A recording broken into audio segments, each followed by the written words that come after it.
Global deriva de la propia naturaleza planetaria de muchos de los problemas que aborda, como la paz mundial, la crisis ecológica o el hambre en el mundo. Problemas que exigen soluciones globales, del escenario de relaciones internacionales en que se plantean estas cuestiones y, consecuentemente, de las estrategias globales de actuación que se derivan. En cuanto a la crisis ecológica, debemos notar que hasta época reciente, el impacto ambiental de la acción humana tenía consecuencias limitadas y el ser humano carecía de poder suficiente para producir un daño general en la biosfera y poner en peligro a la supervivencia de la humanidad. Ahora hablamos precisamente de eso: la contaminación del aire, la lluvia ácida, el cambio climático, el efecto invernadero, la contaminación del suelo y agua, la contaminación del océano, la escasez de energía, de comida, la pérdida de suelo, la pérdida de bosque, la extinción de las especies, la desertización. De la misma manera, las relaciones sociales en los más diversos campos, económico y político hasta el cultural y deportivo, han experimentado un incesante proceso de mundialización y están construyendo por primera vez en la historia la sociedad humana. Solidaridad. Describe el proceso histórico desarrollado durante los últimos 200 años como una difusión de los valores ilustrados que han sido asumidos por los movimientos sociales. Los movimientos burgueses del siglo XIX cubren una etapa del viaje histórico afirmando la libertad. El movimiento obrero les arrebata el testigo y corre otra etapa enfatizando la igualdad. Y a los movimientos de finales del siglo XX les corresponde redescubrir la fraternidad en su más amplia dimensión cultural y luchar por realizarla. La solidaridad se ha ido convirtiendo en un signo distintivo que defiende la adhesión a causas o a empresas que se extienden más allá de los intereses particulares de los propios militantes. El acento solidario se ha consolidado a partir de la década de los 80, en que su radio de acción se amplía a campos como la lucha por los derechos humanos, las campañas contra el hambre y la pobreza y la erradicación del racismo. Ahora bien, llegar a una solidaridad universal venciendo la tendencia espontánea al etnocentrismo no es tarea fácil, porque el hombre tiene a ser solidario solo con los que le resultan similares y cercanos, a los que considera buenos y tienden a proyectar las culpas hacia los más distantes. Una solidaridad plena exigiría la construcción de un sentimiento de nosotros que abarque la totalidad de los habitantes del planeta. La dimensión ética. Los movimientos han adquirido una dimensión básicamente ética, ya que apelan a la responsabilidad personal por un futuro colectivo a un nivel local, nacional y planetario. Al enfatizar las dimensiones culturales de los movimientos sociales, se sitúa en un campo dedicado al estudio de las condiciones de producción, difusión y uso de los objetos culturales, materiales y simbólicos. Así, los movimientos sociales son observados en función de sus capacidades como productores de significado, de acuerdo a la manera en que construyen elementos culturales y contribuyen a la movilización, el reclutamiento y la solidaridad de los integrantes. Con base en la cultura se considera que los actores colectivos se movilizan en función de cambios culturales y políticos que dan lugar a que los procesos giren en torno a la construcción simbólica de identidades de género, etnia, edad o con relación a concepciones sobre el carácter del progreso, los problemas ecológicos o la paz mundial. Ética ciudadana. Podemos distinguir tres esferas típicas en todas las sociedades: la esfera de lo cotidiano, la esfera de las instituciones económicas y políticas, la esfera de las ideas y prácticas culturales. Son estas últimas las que dan lugar a significativas visiones del mundo que otorgan un sentido a la vida y legitiman a las otras dos. Las visiones del mundo pueden incidentalmente utilizarse de un modo crítico, es decir, como dispositivos ideológicos para verificar y probar la bondad y corrección de las instituciones y formas de vida existentes. Existen una gran variedad de formas de vida en la sociedad civil moderna y cada una de ellas tiene una serie propia de normas y reglas. Si uno elige una forma de vida, está haciendo una promesa y se está comprometiendo. Cualquiera que sea la profesión o vocación de una persona, cualquiera que sea la esfera en la que esta persona es activa, todos los miembros de un cuerpo político democrático pueden también relacionarse a nivel práctico con la esfera política. Las acciones pueden definirse como políticas cuando las personas actúan en su calidad de ciudadanos y cuando se dirigen o movilizan a otras personas en su calidad de ciudadanos. Esto puede ocurrir de tres maneras distintas. Primera, las personas pueden actuar en el seno de las organizaciones políticas. Segunda, las personas pueden transformar agravios privados en cuestiones públicas. Y tercera, las personas pueden manejar o movilizar a otros para que se manejen asuntos sociales o privados recurriendo a las ideas políticas universales o generales, a los derechos humanos y normas democráticos. Estos rasgos se adquieren con la práctica. Hacer cosas correctas y realizarlas de un modo correcto indica que la persona en cuestión ha logrado adquirir rasgos de carácter. No podemos discutir sobre virtudes cívicas antes de discutir sobre los valeros con los que dichas virtudes están relacionados. Las virtudes cívicas son las virtudes del ciudadano. Cicerón dijo que las virtudes cívicas están relacionadas con la república, es decir, con la cosa común. Gracias.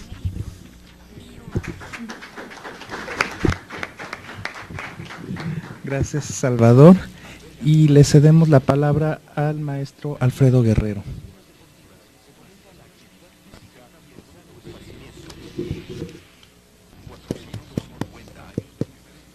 Gracias. Yo quisiera comenzar con una pregunta.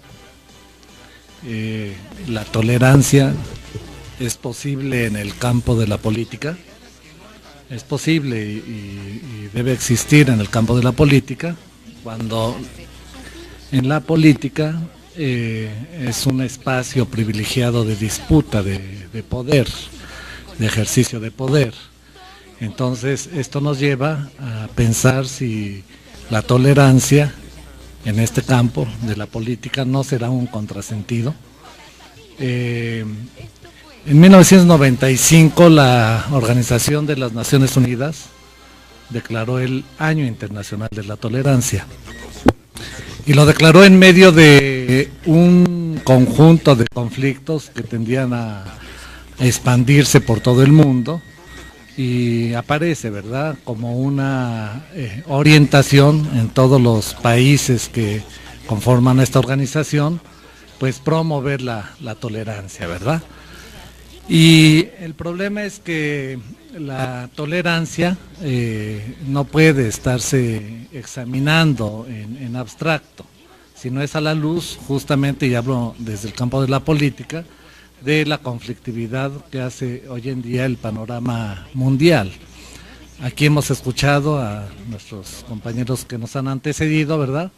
Y realmente creo que es sumamente importante irnos un poquito a profundizar lo que este concepto realmente quiere decir, ¿verdad?, de la tolerancia. La tolerancia es una relación entre dos personas, dos comunidades, dos sociedades, etcétera, donde uno tolera al otro, ¿verdad? ¿Qué es lo que le tolera? Bueno, tolera lo que no le gusta, que pueden ser ideas, pueden ser culturas, pueden ser gustos, etcétera. Entonces, tenemos que pensar que una primera premisa para la existencia de la tolerancia es el reconocimiento de la existencia de la diferencia del otro. Y en este reconocimiento de la diferencia se juega también un asunto importante. Digamos, ¿por qué al reconocer o no reconocer esta diferencia, por qué tiene que ser aceptada? Si volvemos al campo de la política como disputa, entonces decía, es un contrasentido pensar en la tolerancia donde hay disputa, ¿verdad? En la política, que es también una relación, uno trata de imponer su punto de vista al otro. Y digo imponer porque es disputa. Si nos vamos, digamos, a los sistemas electorales, pues hay competencia, ¿verdad? Los programas políticos de los partidos justamente son diferencias entre ellos, porque si fueran lo mismo, pues no habría necesidad de seleccionar, de optar. No habría ofertas políticas a la sociedad por parte de estas organizaciones. Entonces las hay, y las hay en la medida en que hay concepciones distintas de cómo debe y por dónde debe orientarse la sociedad. Entonces, en ese sentido, en el campo de la política debe haber respeto, digamos, por parte de los elementos, digamos, que entran en juego en esta disputa. Diríamos que sí en términos abstractos, teóricos, porque ha sido uno de los conceptos que se ha generado, digamos, si nosotros revisamos o pensamos en este momento en lo que ha ocurrido en nuestro país, en las disputas políticas en los últimos 20 años, en los últimos 15 años, pues evidentemente no ha habido respeto, ¿verdad?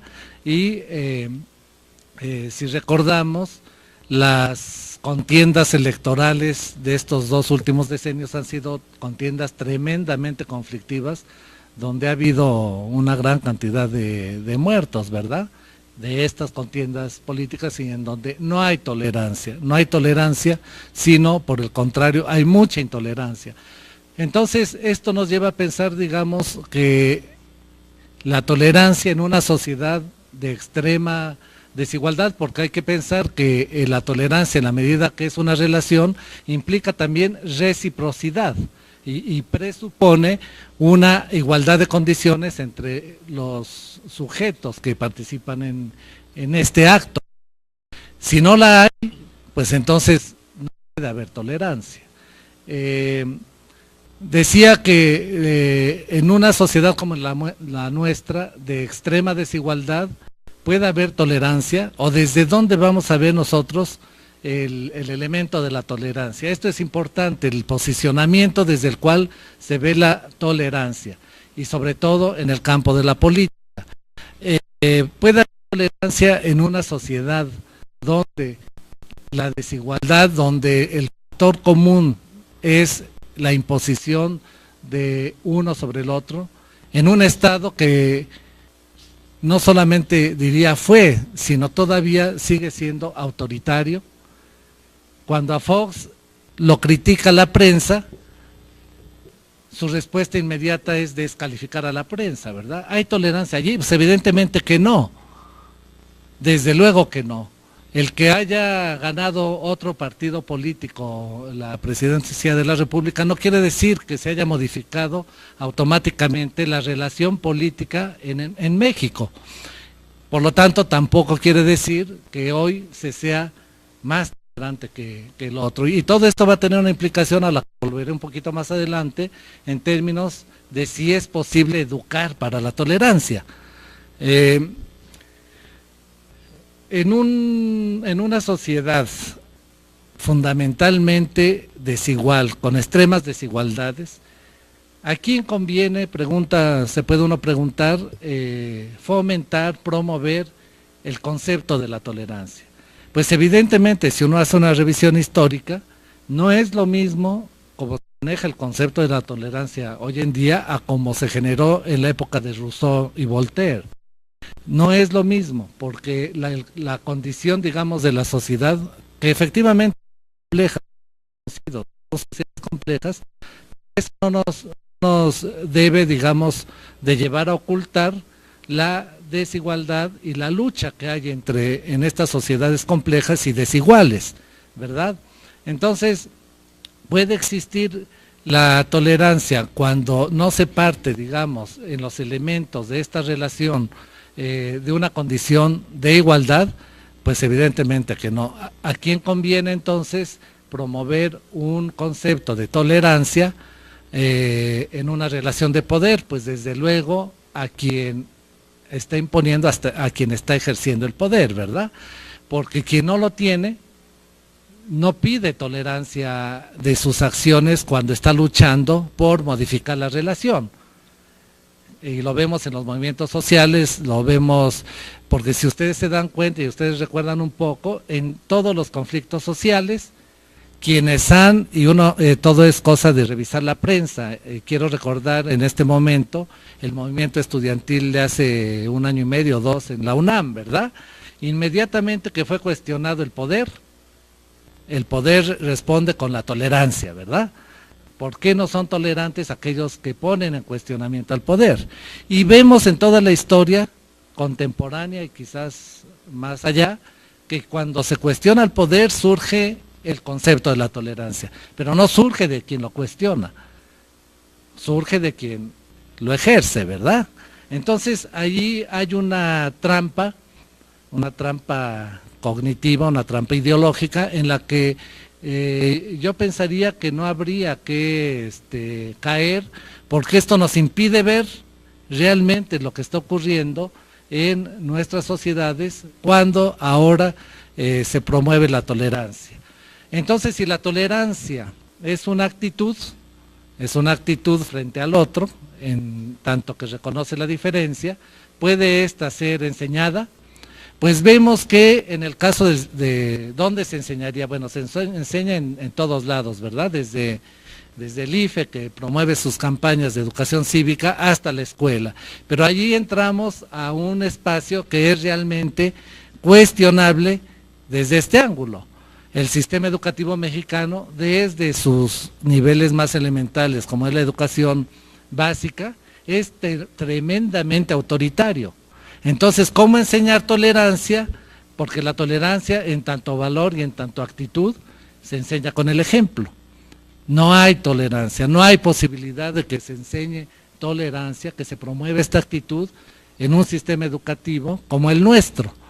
En el caso de la educación superior también tiene su particularidad, porque resulta que ahí la promoción de la tolerancia va en el sentido de informar con ideas como estas que estamos diciendo, con mayor información, y lo que ocurre es que se fomenta, digamos, la tolerancia o la intolerancia, pero ahora se hace más informada, es decir, los intolerantes y los tolerantes ahora están con más información y se lleva a cabo una justificación de esa actitud, pero ahora con mayor información.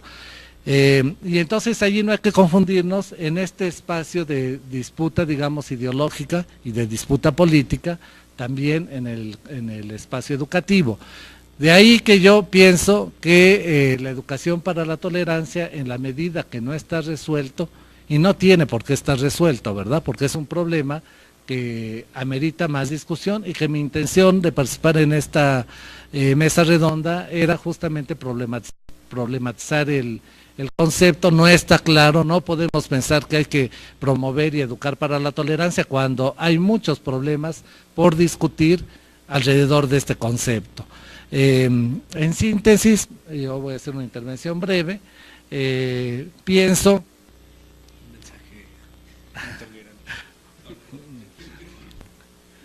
No, creo que en menos de 5 minutos terminaré. En síntesis, creo que el concepto de tolerancia en el campo de la política es un contrasentido, y que es un contrasentido en la medida que no devela realmente la dimensión del conflicto, la dimensión y el sitio que ocupa cada uno de los elementos que forman esta relación en el campo de la política, en tanto que disputa, sino que oculta este concepto el ejercicio mismo del poder, ¿verdad?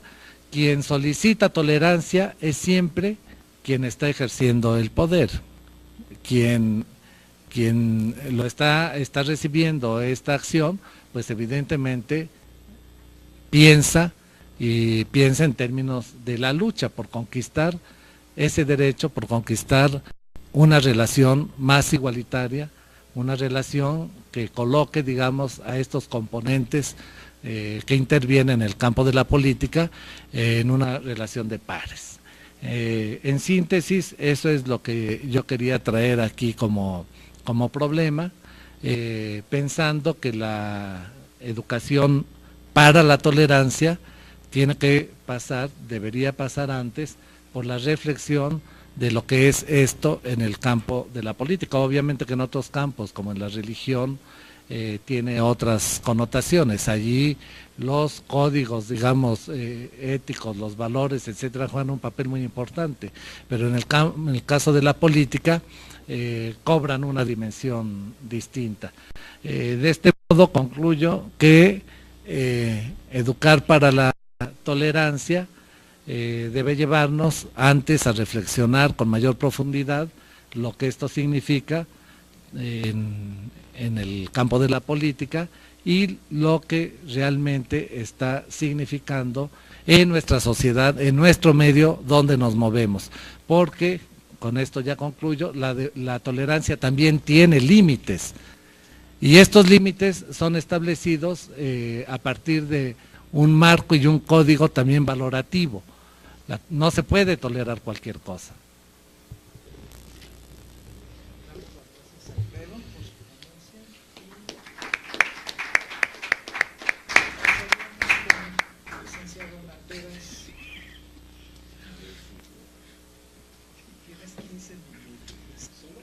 Solo 15. Contigo voy a ser totalmente ignorante.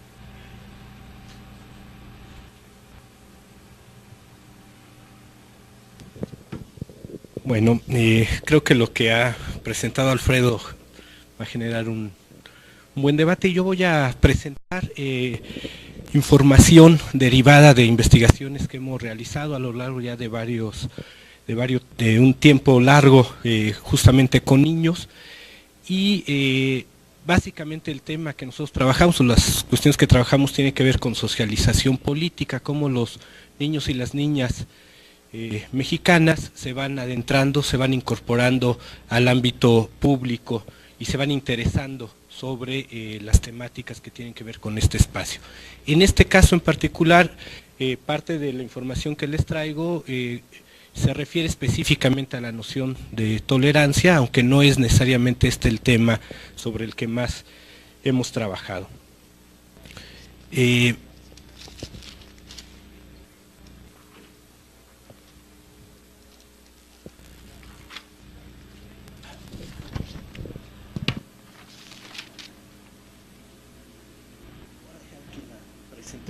voy a leer un poquito.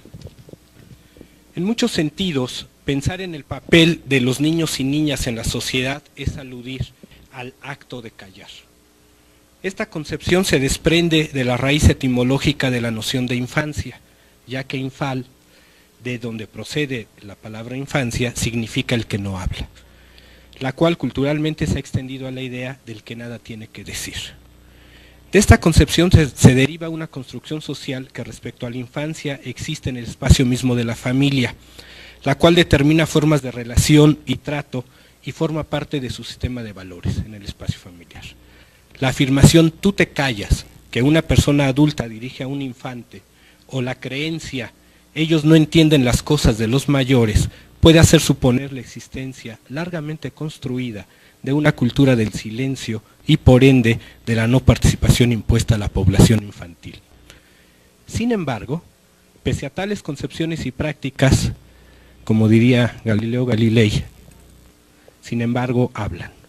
Los tópicos del espacio público que constituyen el interés y de conversaciones de los adultos, sobre todo en el ambiente familiar, no solo capturan la atención de niños y niñas, sino que les suscitan un conjunto de imágenes, opiniones, actitudes y representaciones. Los temas cotidianos de la vida social se despliegan en el ámbito familiar y son conocidos por los infantes, quienes de acuerdo a su desarrollo cognitivo los atienden, los asimilan, los condensan o los simplifican, los comentan o los debaten. Y de todo ello, los niños y niñas abrevan su socialización política. Para la psicología social y la psicología política, la comprensión de los procesos de socialización constituye una de sus preocupaciones centrales. La inserción de los infantes en el ámbito público es una modalidad de socialización poco estudiada y, como se ha dicho, ha imperado la idea de que las niñas y los niños están o deben estar ajenos a tal ámbito. Bajo el dogma de la inocencia infantil, se ha hecho pasar a los infantes como una población poco interesada en estas cuestiones. El punto sería que en esta situación en donde habría que reconocer que los niños y niñas tienen opiniones y que las van construyendo, lo importante acá es entonces indagar, entre otras cosas, sobre la manera en que los infantes van incorporando a su repertorio una serie de concepciones y de nociones presentes en el espacio social y público. Y esto constituye una vía enorme de riqueza en el afán de comprender cómo los infantes se acercan y adentran al dominio de lo público. Las modalidades y mecanismos que niños y niñas emplean para clasificar, jerarquizar u organizar la información que procede de su entorno, los convierte en sujetos y actores sociales, ya que en ellos operan de manera incipiente mecanismos de decodificación, de transformación y asimilación que facilitan su comunicación sobre diversos objetos culturales. Los niños con los que nosotros trabajamos básicamente están entre los 9 y los 12 años, aunque últimamente hemos trabajado con niños un poco más grandes. ¿Cuál es la caracterización de su desarrollo cognitivo? Muy rápidamente.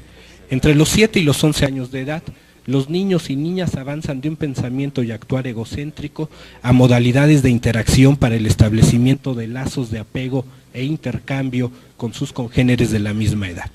Su nueva actitud implica el reconocimiento del otro, lo cual favorece una disposición para desplegar el papel de pequeños receptores y retransmisores de informaciones que reflejan las interacciones que los niños tienen con los adultos.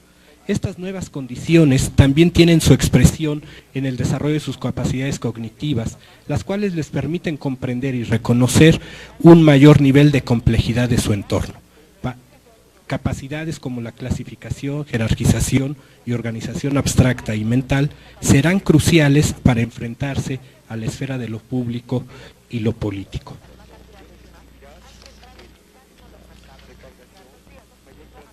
En este sentido, y en esta concepción de desarrollo cognitivo, importa entonces estudiar y comprender la manera en que niños y niñas se van apropiando de nociones claves en el espacio político, y esto constituye un mecanismo que además nos permite entender la influencia que los agentes de socialización inmediatos, los grupos de pertenencia y de referencia ejercen sobre los niños.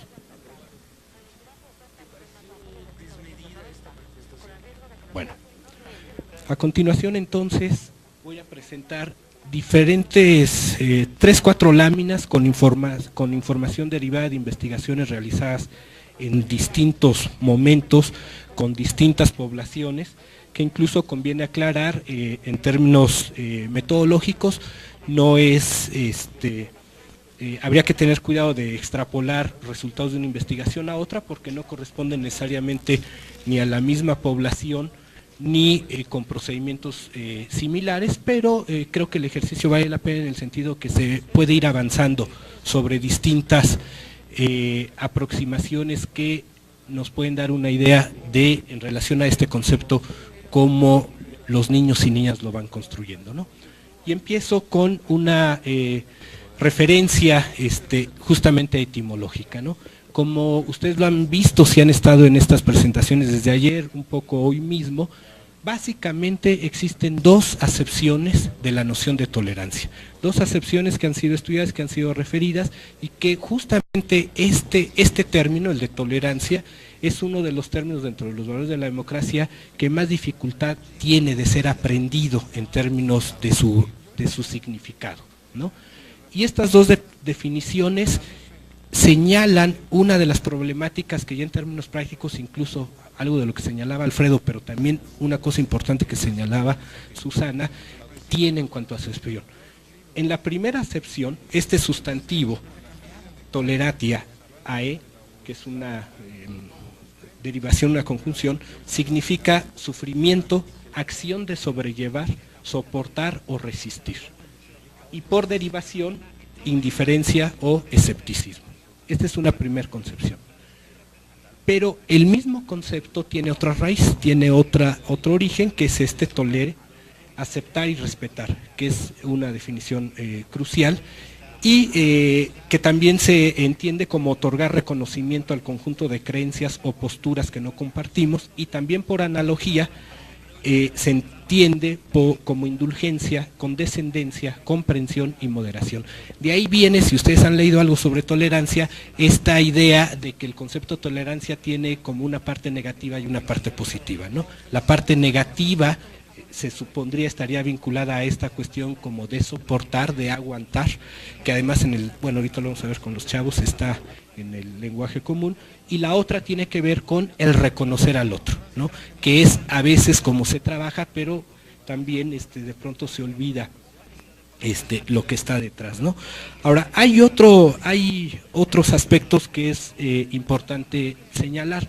Uno de ellos, que no está aquí mencionado, es el concepto empieza a utilizarse en el ámbito de la religión. Es justamente tratando de atender o resolver cuestiones que tienen que ver con la fe, con las creencias de la gente, que el concepto se utiliza fundamentalmente como un como una cualidad, como un valor moral, como un valor religioso. Y a partir de ahí, de su utilización en el espacio religioso, en el ámbito religioso, el concepto es llevado conforme se va desarrollando las sociedades, aparece la modernidad, del Renacimiento para acá va a llegar finalmente un poco a esta noción más de reconocer al otro, que es como, por lo menos en los espacios políticos, se trabaja, ¿no? Estas definiciones las estoy tomando de Cisneros, Isidro Cisneros, que estuvo ayer acá, que tiene un libro muy bonito que se llama Los recorridos de la tolerancia, y que justamente trabaja toda esta cuestión, ¿no? Por aquí hay un dato que me falta mencionar.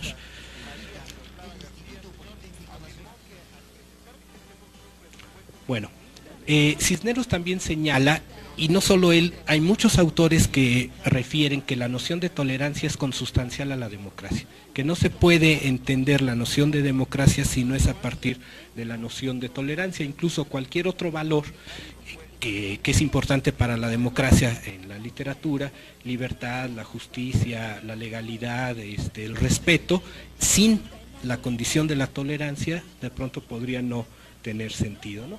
Entonces yo voy a trabajar, ustedes lo van a ver, con estas dos nociones, y después vamos a ver en los niños cómo se expresa, y esta idea de que la tolerancia es consustancial a la democracia, ¿no? Entonces voy directo a resultados. En una investigación realizada con niños y niñas, imagínense líneas que conectan esos tres conceptos como un triangulito. Ya las tienen, ¿verdad? Bueno, entonces, en una investigación realizada justamente para tratar de conocer cuál es la representación social que niños y niñas se forman de la democracia, nos encontramos que existe en la definición más fuerte, más dura de la democracia, la relación de tres conceptos para definir a la democracia siempre, de manera consistente.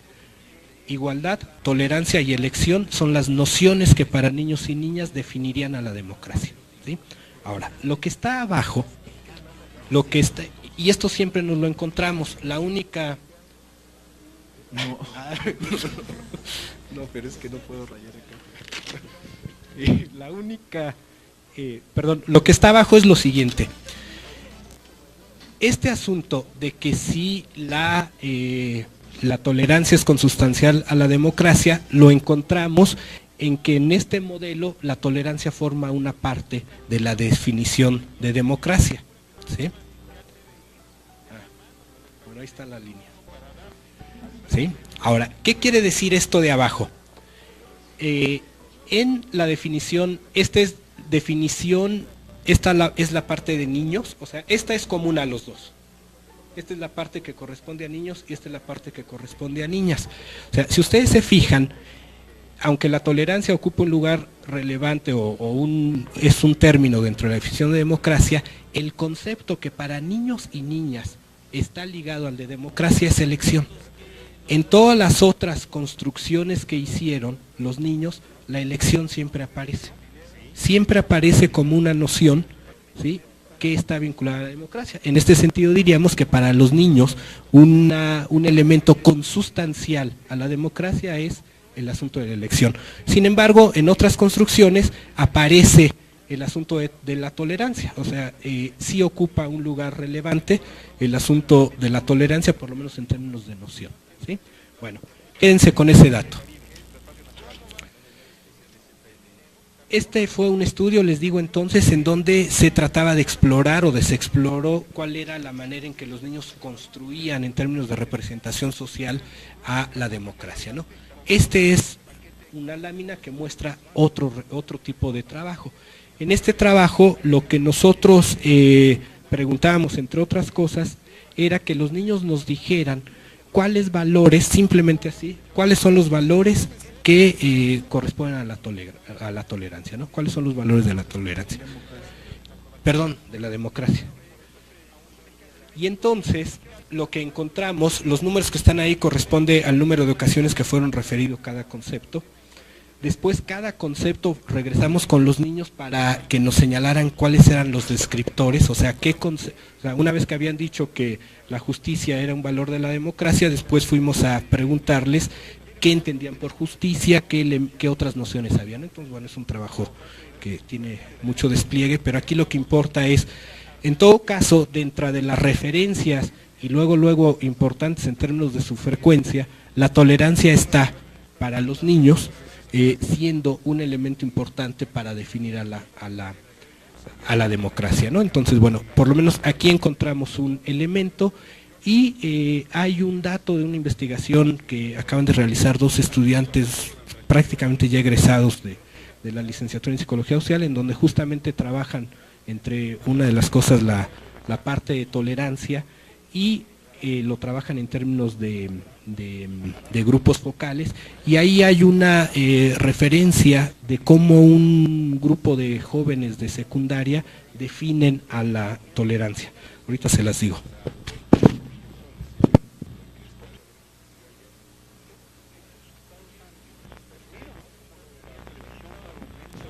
Bueno, esto tiene que ver con la pregunta de que si la tolerancia es consustancial a la democracia, ¿no?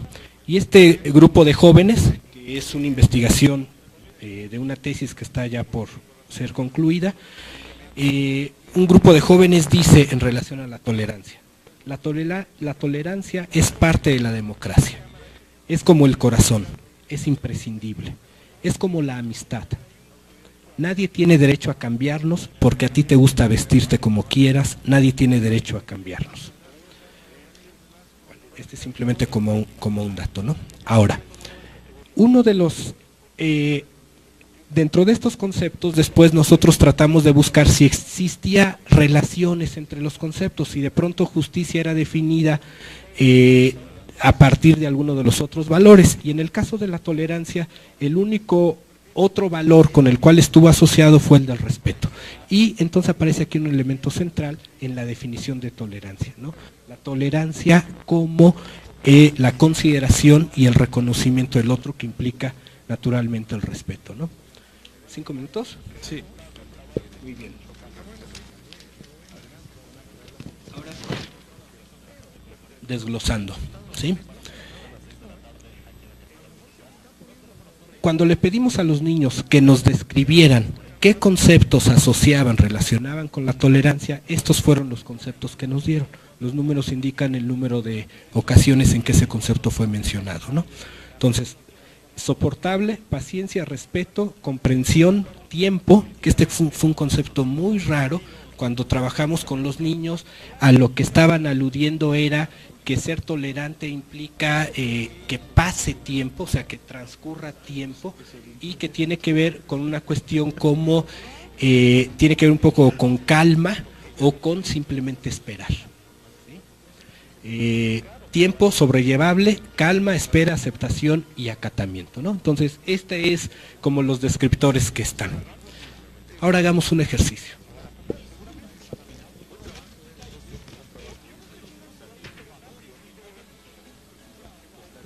Si comparamos la definición de Cisneros en sus 2 acepciones de tolerancia respecto a los constructos, a las nociones que los niños dan, curiosamente estas nociones caen más o menos bien en esas 2 acepciones de tolerancia. Pero además, fíjense, en la primera acepción de sufrimiento, acción sobrellevable, incluso están las palabras, ¿no? Soportable, sobrellevable y acatamiento. O sea, como una cuestión que se tiene que ceder, que se tiene que conceder. Pero llama la atención que el valor más alto esté justamente en la noción de soportable. O sea, el número de menciones 433 es la mención más alta respecto a la idea que los niños y niñas tienen de tolerancia, ¿no? Tolerar es soportar. Pero también aparecen en la otra acepción otras nociones que nos dan luz sobre esto, ¿no? Directamente las 2 primeras, respeto y aceptación, que están en la propia definición. Tolere es aceptar y respetar. Y después, un poco en otro nivel, si lo hacemos ya por analogía, paciencia, comprensión, calma, espera y tiempo, pues lo puse ahí porque si no, ¿dónde quedaba, no? pero tiene que ver con esta idea un poco de espera, ¿no? Bueno, podemos decir entonces, y con esto prácticamente termino, es en términos de educar para la tolerancia. O sea, sabemos que los niños tienen opiniones, que pueden referir y dar cuenta de una realidad, pueden, aquí hay mucho más información, o sea, más de detalle, en donde hay realmente una posibilidad de entender bien lo que están comprendiendo, pero aquí hay un problema, la distinción entre el saber y el hacer, ¿sí? Y justamente el punto que yo rápidamente comentaría en términos de problemática es eso. O sea, los niños pueden definir muy bien, incluso hasta etimológicamente, la noción de tolerancia, pero ¿qué pasa con las prácticas? ¿Qué pasa cuando en otro tipo de resultados encontramos alguna información? Por ejemplo, en una investigación realizada por 2 alumnos de carrera de su tesis, cuando se le preguntan a padres y madres de familia cuáles son los valores que la familia debe inculcar, los que están en mayúsculas son los valores que deben ser inculcados por la familia según padres y madres: honestidad, amor, educación, responsabilidad, disciplina. Y solo en la noción de disciplina aparece una sola mención como definición, la noción de tolerante, ¿sí? Cuando se le pregunta a los profesores de esos niños, donde van esos padres, donde estos padres llevan a sus hijos, los valores que los profesores y profesoras dicen que la familia debe inculcar son estos: respeto, disciplina, humildad, confianza, sinceridad. Los que están abajo son valores que los padres consideran que la familia no debe inculcar. Entre ellos, acá está justamente tolerancia. O sea, tolerancia, comunicación, unión, trabajo, integridad y justicia. Y por el parte de los profesores, consideran que la familia, de los valores que menos se deben inculcar, es honestidad, limpieza, trabajo y perseverancia, ¿sí? Cuando le preguntamos igual a los padres y a los profesores, pero ahora, ¿qué valores consideran que la escuela debe inculcar? Los padres dicen que la escuela debe inculcar educación, disciplina, responsabilidad, estudio, puntualidad. Y los profesores consideran que la escuela debe inculcar amor, limpieza, disciplina, honestidad y libertad. Y de los valores que consideran los profesores que la escuela podría no ocuparse en inculcar, entre uno de ellos es tolerancia, además de respeto, responsabilidad y trabajo, e igual los padres, ¿no? Lo que la escuela debe inculcar menos o no debe inculcar serían buenas costumbres, solidaridad, perseverancia, trabajo y confianza. O sea, en otras palabras, claramente, y no solo por estos datos, puede haber muchos más, por ahí traigo otra lámina que yo creo que ya no va a alcanzar, es que hay una inconsistencia. Una son las nociones y las ideas que se tienen, y otra las prácticas. Y aquí sí, algo que había que problematizar es que los espacios familiares y los espacios escolares siguen siendo espacios todavía autoritarios, siguen siendo espacios en donde justamente el respeto al otro, a la posición del otro, es un elemento que se debate mucho. El último dato: en la consulta infantil y juvenil que se llevó a cabo en el 2000, que José Luis y yo hicimos un trabajito ahí en la delegación de Tlalpan, no hablando de tolerancia, pero cuando a los niños y jóvenes se les preguntaba si consideraban que eran respetados, y si por respeto entendemos que es un elemento que está vinculado a la tolerancia, en un porcentaje muy alto, y conforme van aumentando de edad, dicen que no, ni en su familia, ni en su escuela, y mucho menos en el ámbito de México o de su comunidad, ¿no? Entonces creo que hay un problema entre poder definir algo y ver cómo eso se concreta o se expresa en una práctica. Creo, desde mi punto de vista, que el problema de la educación para la tolerancia tiene que ver con prácticas.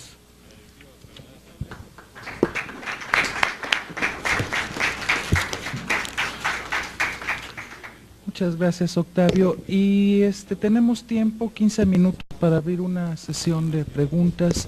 Si tienen ustedes alguna pregunta a los ponentes. ¿Sí?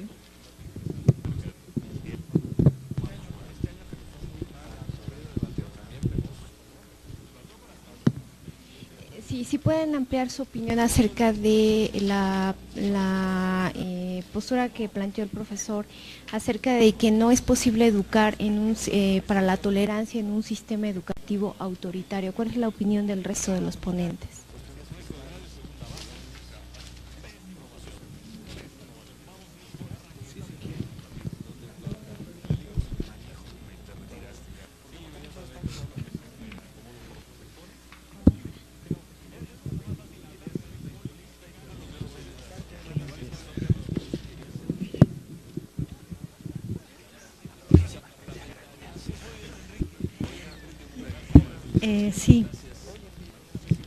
Sí, es muy lógico plantearse esa pregunta y de hecho yo creo que todos coincidimos, los pedagogos, por ejemplo en el instituto, los pedagogos que trabajan ahí, los sociólogos y cualquiera que eche un vistazo, en efecto, hablar de la tolerancia en un contexto tan increíblemente autoritario, pues sí, suena un poco como a campana rota.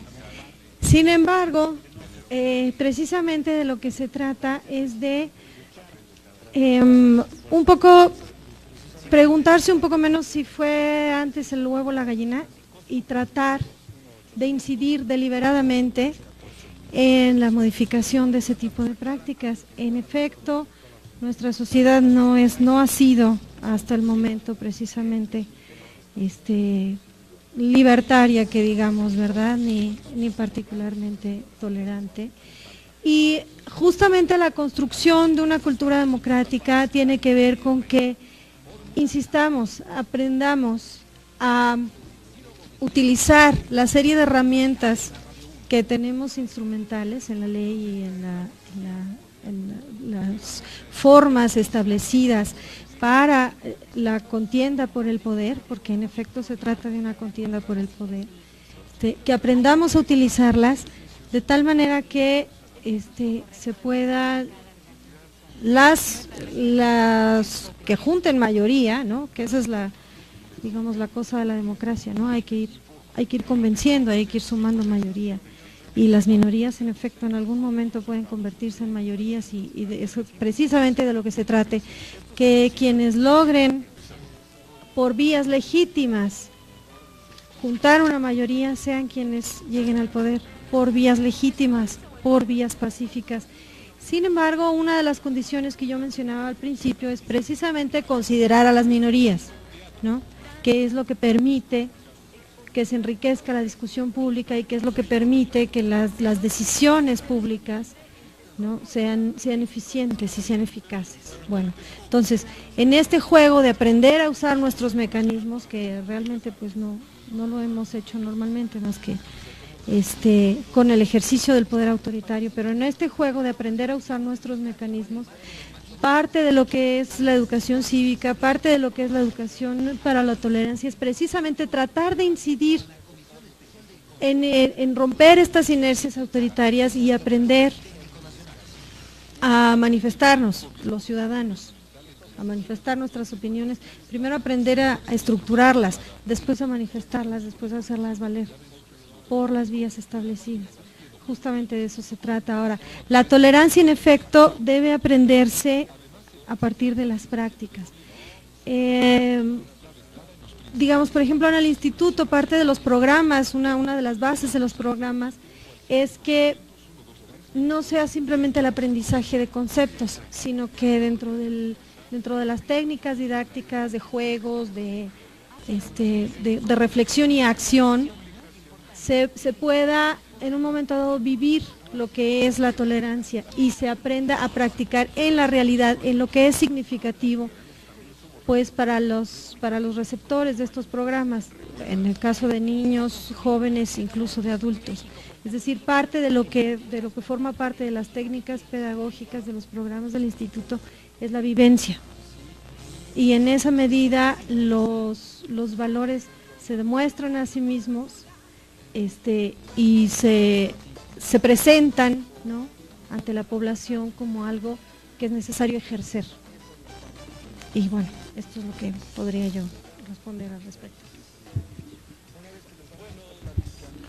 Yo Creo que la provocación de Alfredo es buena, pero creo que tiene una amplitud más grande, ¿no? Yo creo que realmente nuestro país no tiene una tradición democrática, pero es para todos los partidos, ¿no? Yo creo que en términos generales los partidos deben de empezar a aprender a comportarse como partidos y deben de comenzar a asumir que en esta disputa una de las principales características que tendrán que desarrollar es precisamente esto. Yo creo que a los partidos políticos les toca, cuando menos en el plano más público, discutir y asumir cierto tipo de condiciones. Si revisamos un poquito lo que decía Alfredo, la misma idea es para la izquierda. O sea, cuando se le criticó a Rosario Robles, es la única que tiene una acta levantada en contra de un periódico por una difamación. Entonces yo creo que aquí, así por decirles algo, yo creo que con la izquierda debe de ser uno menos tolerante, porque supongo que es de donde viene la fuente donde pueden aparecer algo más democrático, ¿no? En el plano de la estructura educativa, por ejemplo, en el plano educativo, yo creo que el principal problema que tenemos es que somos copartícipes de todos los proyectos de UNESCO y por lo tanto tenemos los programas para el desarrollo de la educación para la paz y educación para la diversidad y educación para todo, y no son valores que conozcamos, ¿sí? Entonces, en términos estrictos como institución, vivimos en la simulación porque tenemos todos los programas y pertenecemos a todos los proyectos. Si uno quiere discutir sobre democracia, puede uno ir a la cátedra UNESCO en donde se discute sobre cuáles son los planes y proyectos. El proyecto tiene más de 20 años de haberse echado a andar y nosotros no tenemos ni la más remota idea. Y finalmente, en el plano más particular, yo creo que una de las condiciones fundamentales de una cultura que intente ser democrática es la disputa por el poder, tiene que ser una disputa por otra condición. Tiene que ser por la disputa de los proyectos que permitan a la sociedad reconocerse y desarrollar valores diferentes. Yo creo que uno de los elementos a discutir es el poder, porque si el poder es el elemento clave de la cultura política, todo lo demás viene en consecuencia. Un poco la pretensión de mi trabajo era precisamente eso, es decir, llevamos 300 años en que estamos hablando o construyendo la democracia.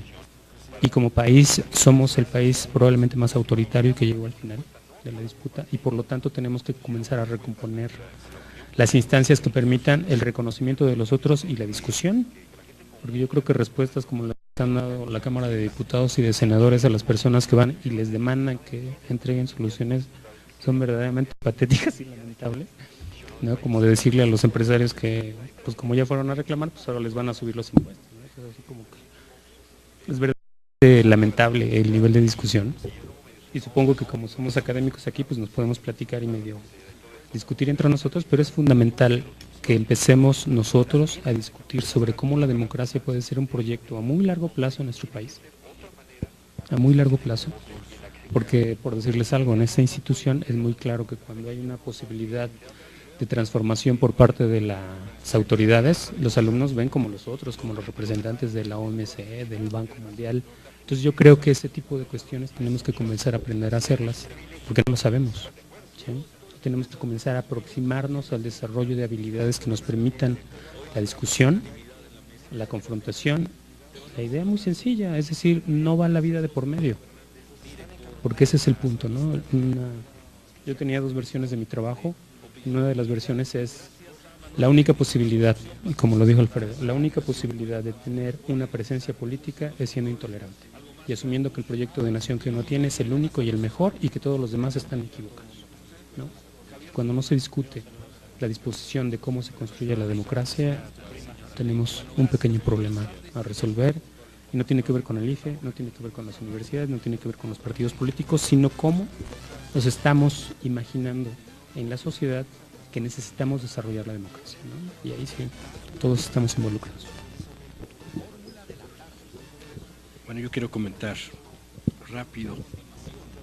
No sé si Alfredo vino de terrorista en la versión encabezada por Bush, atacando a Afganistán, o la posición talibana, pero comparto en una pequeña parte un poco el diagnóstico, pero hay algunos elementos que yo no pensaría, que no aceptaría, incluso siendo tolerante. Y serían los siguientes. Creo que hay una interpretación como muy ideologizada de la noción de tolerancia respecto a esta idea de que solo en una condición de lucha por el poder o de cuestionamiento al poder establecido es cuando aparece como de regreso la discusión sobre la tolerancia. Yo creo que no, yo creo que habría que hacer justicia a un montón injusto de movimientos sociales, de minorías, de grupos que les ha costado hasta la vida por mantener y por generar espacios de participación, de ser escuchados. Todavía hace muy poquito, y lo vamos a seguir viviendo, tenemos el ejemplo terrible de alguien que es asesinado o asesinada, Digna Ochoa, justamente por defender y por propugnar que las cosas vayan de otra manera, ¿no? Yo creo que habría que hacer justicia en el sentido de que los espacios y el ámbito de lucha que tendría que ver con la tolerancia, pero más en general con abrir cauces democráticos, ha implicado mucho trabajo y mucho esfuerzo, ¿no? Y yo no pensaría que simplemente es una expresión como de el poder que coopta a quienes están demandando esto. Naturalmente el poder hace lo que hizo, lo que dice Alfredo, en el sentido de utilizar ese elemento para revertirlo y acusarlo, pero no es su origen desde mi punto de vista. La otra que no coincido es, creo que, según yo, llevado a su última consecuencia lo que plantea Alfredo, al final de cuentas nos quedamos en una posición donde no habría prácticamente nada que hacer. O sea, ¿cómo inculcar o fomentar la tolerancia en una situación de inequidad social cuando la propia situación de inequidad social es intolerante en sí mismo o genera situaciones de intolerancia? ¿O cómo inculcar o trabajar en un ambiente autoritario en la escuela, en la familia, valores que puedan incluso revertirlo? Yo creo que aquí sí, o sea, creo que no hay círculos viciosos necesariamente siempre, y que hay aspectos por donde se pueden fracturar, donde se puede entrar. Y una cuestión que para mí sí es importante, creo que esta visión a veces muy derivada del marxismo, de una concepción como global de las dinámicas sociales, creo que ya no correspondería, porque así como puede haber espacios, por pequeños que sea, en las familias o en los espacios escolares, que generen otras prácticas y que generen otras tradiciones, hay escuelas que trabajan de otra manera. Hay escuelas que fomentan y que tienen estrategias de otro trabajo, incluso las oficiales. No sé si ustedes conozcan, hay de pronto escuelas que funcionan como proyectos pilotos para implementar una serie de investigaciones o de trabajos y que están generando, y hay escuelas en este momento funcionando que están trabajando en relación a toda esta cuestión de la educación por la ciudadanía, educación ciudadana y cuestiones de este tipo. Entonces creo que bueno, no creo que todo sea tan negativo como para pensar que es arar en el vacío, fomentar o trabajar en relación a la tolerancia.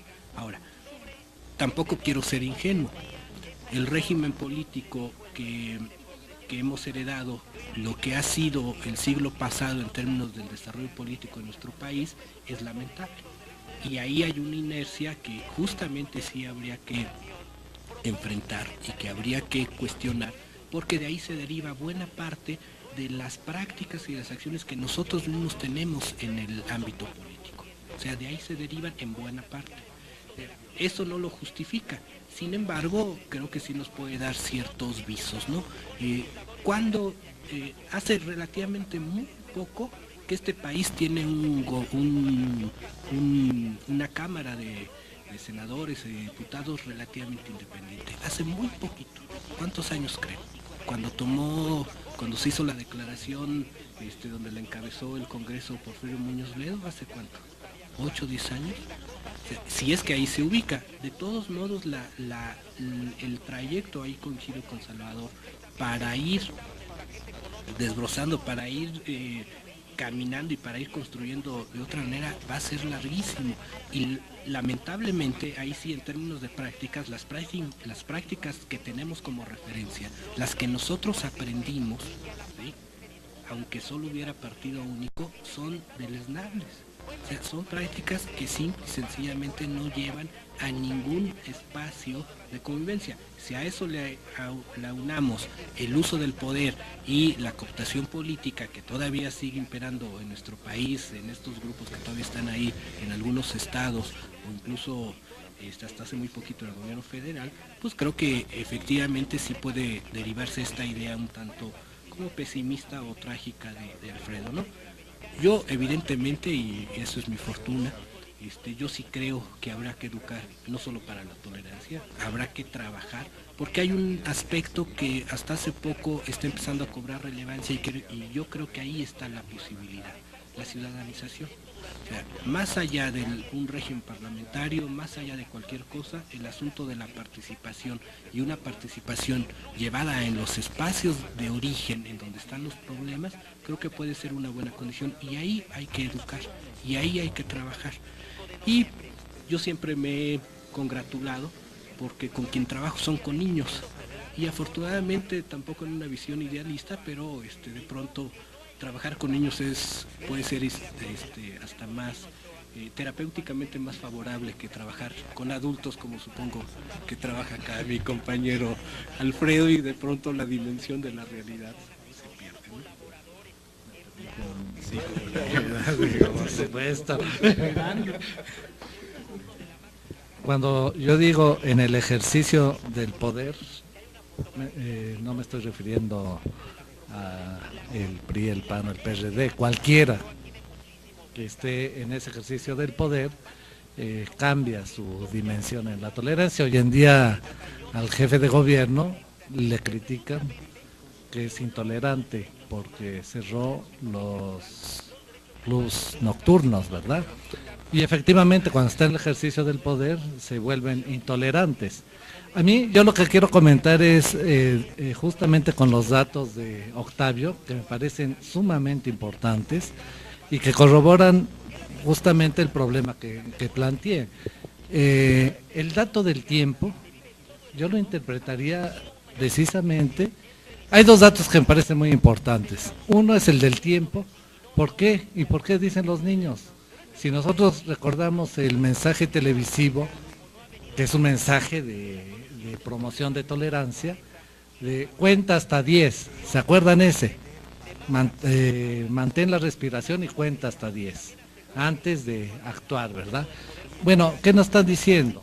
Efectivamente, antes de tener una reacción, que regularmente es violenta, hay que detenerse, ¿verdad? Y tolerar. Eso es lo que está detrás del tiempo, seguramente. Y el otro dato, que es muy importante, la dimensión afectiva, en la que no se ha hablado, porque esto que hemos hablado es en la dimensión racional, ¿sí? Pero ¿qué pasa en la parte afectiva, en las situaciones de conflicto, en donde se presupone que debe de haber tolerancia? Hay un segmento, un sedimento afectivo que aparece muy claramente en los niños. ¿Cómo dicen? Hay que esperar, y que tiene que ver con una de las definiciones. O sea, yo voy a ser tolerante.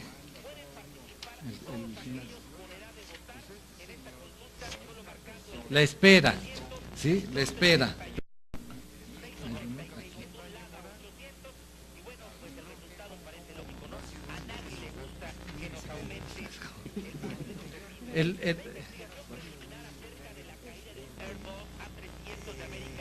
Sí, de soportar, calmar, esperar. Hay una, en la dimensión afectiva, digamos, uno cuando tolera o cuando se tolera, no se está de acuerdo, pero hay que aguantar. Y eso crea siempre o fomenta, digamos, a veces un resentimiento, ¿verdad? Es decir, ¿por qué tengo que aceptar? Lo acepto porque hay una regla, porque me han dicho que debo ser tolerante, porque mantengo la respiración y cuento hasta 10. Pero eso no quiere decir que me sienta bien con eso que hace el otro. Es una dimensión poco explorada. Y aquí aparece, me parece muy importante, porque, también hay que ver, si uno estudia a los niños de 4, 5, 6 años, en su época de egocentrismo, allí no hay tolerancia, ¿verdad? Y lo mío es lo propio y los demás se friegan. Pero ese egocentrismo, que a veces es etapa no superada, se manifiesta incluso en la edad adulta. Por supuesto que sí, eso está muy estudiado en la psicología clínica, ¿verdad? Entonces hay dimensiones que yo creo que no se están tocando, no es un problema. Otro dato importante, muy importante, que dice Octavio, el problema no es de información, y ahí yo haría una crítica, bueno, si ustedes ven, mi visión es crítica, ¿verdad?, del asunto. Una crítica a los programas oficiales de gobierno y también los que hace el IFE, cuya campaña, digo, ahora escucho a la compañera que dice, están actuando como vivencia, como práctica, pero están actuando sobre todo en términos informativos. No es un problema de información. La gente puede ser perfectamente clara en que hay que ser tolerantes, pero sus prácticas no lo son. Entonces yo lo que planteo como problema es cómo, porque yo comparto el valor de la tolerancia. El de la democracia, quién sabe, la cuestionaría, a estas alturas habría que ver, ¿verdad?, de qué democracia se trata. Pero el de la tolerancia sí, pero ¿qué hay que hacer? Si no discernimos lo que hay detrás, si no ponemos por delante esta dimensión de la afectividad, del tiempo, de la espera, no podríamos modificar las prácticas. ¿De qué depende que en una sociedad una práctica autoritaria no solamente aparezca, sino se mantenga y se reproduzca? Porque es impresionante, y yo no quise hablarles, en realidad mi compromiso con esta mesa era hablarles un poco de la experiencia mía reciente en la Dirección General de Participación Ciudadana, donde hay un programa que promueve esto, ¿sí? Pero cuando escuché a mis compañeros, pues quise realmente problematizar.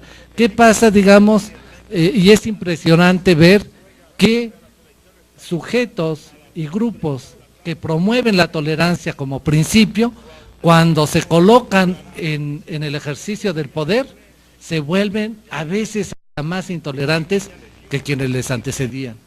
¿Qué pasó ahí? ¿De qué depende esta reproducción de la intolerancia? Yo creo que no está claro.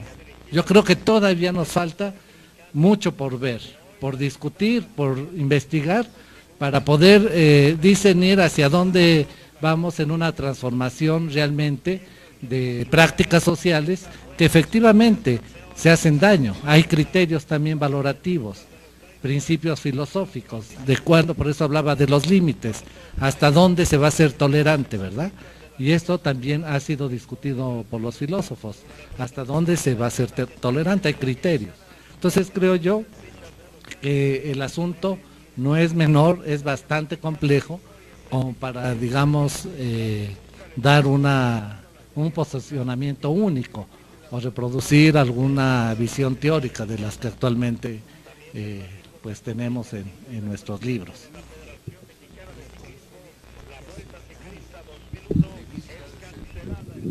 Bueno, pues agradecemos la participación de los ponentes y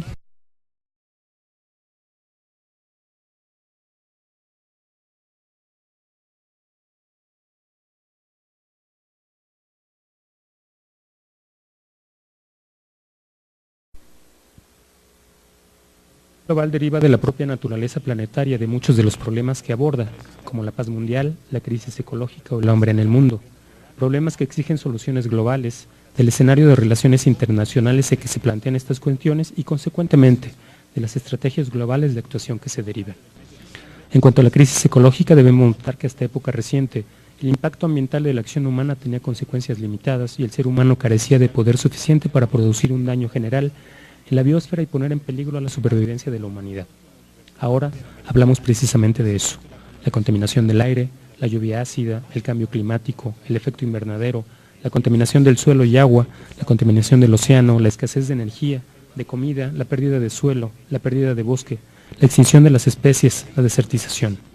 De la misma manera, las relaciones sociales en los más diversos campos, económico y político hasta el cultural y deportivo, han experimentado un incesante proceso de mundialización y están construyendo por primera vez en la historia la sociedad humana. Solidaridad. Describe el proceso histórico desarrollado durante los últimos 200 años como una difusión de los valores ilustrados que han sido asumidos por los movimientos sociales. Los movimientos burgueses del siglo XIX cubren una etapa del viaje histórico afirmando la libertad. El movimiento obrero les arrebata el testigo y corre otra etapa enfatizando la igualdad. Y a los movimientos de finales del siglo XX les corresponde redescubrir la fraternidad en su más amplia dimensión cultural y luchar por realizarla. La solidaridad se ha ido convirtiendo en un signo distintivo que defiende la adhesión a causas o a empresas que se extienden más allá de los intereses particulares de los propios militantes. El acento solidario se ha consolidado a partir de la década de los 80, en que su radio de acción se amplía a campos como la lucha por los derechos humanos, las campañas contra el hambre y la pobreza y la erradicación del racismo. Ahora bien, llegar a una solidaridad universal venciendo la tendencia espontánea al etnocentrismo no es tarea fácil, porque el hombre tiene a ser solidario solo con los que le resultan similares y cercanos, a los que considera buenos y tienden a proyectar las culpas hacia los más distantes. Una solidaridad plena exigiría la construcción de un sentimiento de nosotros que abarque la totalidad de los habitantes del planeta. La dimensión ética. Los movimientos han adquirido una dimensión básicamente ética, ya que apelan a la responsabilidad personal por un futuro colectivo a un nivel local, nacional y planetario. Al enfatizar la moderna, y cada una de ellas tiene una serie propia de normas y reglas. Si uno elige una forma de vida, está haciendo una promesa y se está comprometiendo. Cualquiera que sea la profesión o vocación de una persona, cualquiera que sea la esfera en la que esta persona es activa, todos los miembros de un cuerpo político democrático pueden también relacionarse a nivel práctico con la esfera política. Las acciones pueden definirse como políticas cuando las personas actúan en su calidad de ciudadanos y cuando se dirigen o movilizan a otras personas en su calidad de ciudadanos. Esto puede ocurrir de tres maneras distintas. Primera, las personas pueden actuar en el seno de las organizaciones políticas. Segunda, las personas pueden transformar agravios privados en cuestiones públicas. Y tercera, las personas pueden manejar o movilizar a otros para que se manejen asuntos sociales o privados recurriendo a las ideas políticas universales o generales, a los derechos humanos y normas democráticos. Estos rasgos se adquieren con la práctica. Hacer cosas correctas y realizarlas de un modo correcto indica que la persona en cuestión ha logrado adquirir rasgos de carácter. No podemos discutir sobre virtudes cívicas antes de discutir sobre los valeros con los que dichas virtudes están relacionados. Las virtudes cívicas son las virtudes del ciudadano. Cicerón dijo que las virtudes cívicas están relacionadas con la república, es decir, con la cosa común. Gracias.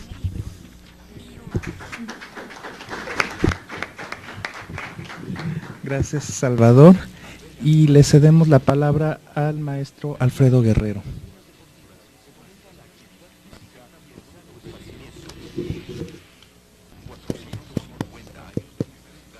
Gracias. Yo quisiera comenzar con una pregunta. ¿La tolerancia es posible en el campo de la política? Es posible y debe existir en el campo de la política cuando en la política es un espacio privilegiado de disputa de poder, de ejercicio de poder. Entonces esto nos lleva a pensar si la tolerancia en este campo de la política no será un contrasentido. En 1995 la Organización de las Naciones Unidas declaró el Año Internacional de la Tolerancia y lo declaró en medio de un conjunto de conflictos que tendían a expandirse por todo el mundo y aparece, ¿verdad? Las dimensiones culturales de los movimientos sociales se sitúan en un campo dedicado al estudio de las condiciones de producción, difusión y uso de los objetos culturales, materiales y simbólicos. Así, los movimientos sociales son observados en función de sus capacidades como productores de significado, de acuerdo a la manera en que construyen elementos culturales y contribuyen a la movilización, el reclutamiento y la solidaridad de los integrantes. Con base en la cultura se considera que los actores colectivos se movilizan en función de cambios culturales y políticos que dan lugar a que los procesos giren en torno a la construcción simbólica de identidades de género, etnia, edad o con relación a concepciones sobre el carácter del progreso, los problemas ecológicos o la paz mundial. Ética ciudadana. Podemos distinguir tres esferas típicas en todas las sociedades: la esfera de lo cotidiano, la esfera de las instituciones económicas y políticas, la esfera de las ideas y prácticas culturales. Son estas últimas las que dan lugar a significativas visiones del mundo que otorgan un sentido a la vida y legitiman a las otras dos. Las visiones del mundo pueden incidentalmente utilizarse de un modo crítico, es decir, como dispositivos ideológicos para verificar y probar la bondad y corrección de las instituciones y formas de vida existentes. Existen una gran variedad de formas de vida en la sociedad civil.